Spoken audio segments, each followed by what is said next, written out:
got this metal bracket on the here. We had to bend it up and do a bunch of crap to it. I'm going to show you how to put on the bumper on these all right. Careful.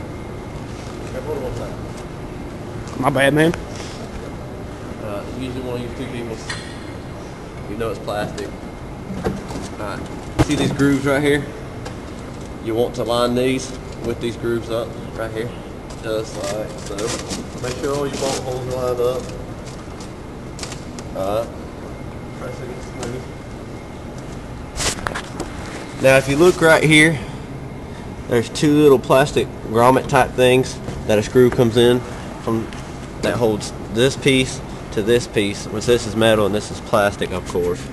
But if you look up in there, you can see where they go. But that's always the hardest part. Everything will go smooth till you have one piece of junk. But what holds the bumper in place is these 9 little pieces. I don't know what they are, but or what the name for them are.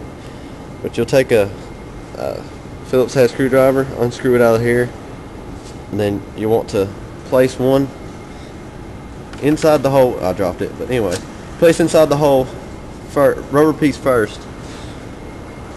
And oh well, it's going. Dustin, we get one of those.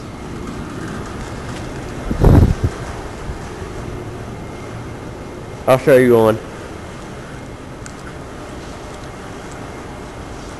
That's already done. Alright, let's see, it'll look like this when you loosen that up.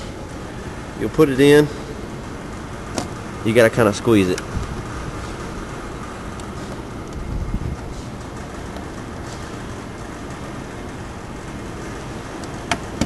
Alright, you put that in first, then you'll take a Phillips head screwdriver and then screw this in there, which locks it into place.